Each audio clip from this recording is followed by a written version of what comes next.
ക്രിസ്ത്യാനികളുടെ സഹായമായ മാതാവ് പരിശുദ്ധ കന്യക മറിയം യുഗങ്ങളായി ക്രിസ്ത്യാനികൾക്കായി ഇടപെടുകയും അവരെ വിവിധ സാഹചര്യങ്ങളിൽ സഹായിക്കുകയും ചെയ്തു വരുന്നു. വ്യക്തികൾക്കും കുടുംബങ്ങൾക്കും മാത്രമല്ല രാജ്യങ്ങൾക്കും മാതാവിന്റെ മധ്യസ്ഥതയുടെ ശക്തിയുണ്ടെന്നാണ് ക്രിസ്ത്യൻ വിശ്വാസം പഠിപ്പിക്കുന്നത്.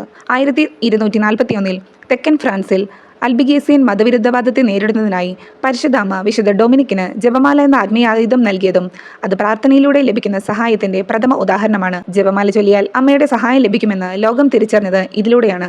1571 യൂറോപ്പിലുണ്ടായ മഹായുദ്ധത്തിൽ ജപമാല ചൊല്ലിയതിന്റെ ഫലമായി ക്രിസ്ത്യാനികൾ രക്ഷപ്പെടുകയും ഈ ദിനം പരിശുദ്ധ ജപമാലയുടെ തിരുനാൾ ദിനമായി കണക്കാക്കപ്പെട്ടതായും അറിയപ്പെടുന്നു. 1809 നെപ്പോളിയൻ വത്തിക്കാനിൽ ആക്രമണം നടത്തുകയും പാപ്പ പിയൂസ് ഏഴാമൻ പഞ്ചവത്സരമായി തടവിലായതിന്റെ പശ്ചാത്തലത്തിൽ ലോകമെമ്പാടുമുള്ള ക്രിസ്ത്യാനികൾ അമ്മയോടുള്ള പ്രാർത്ഥന ശക്തമാക്കിയതോടെ നെപ്പോളിയൻ അധികാരത്തിൽ നിന്നും പുറത്തായി.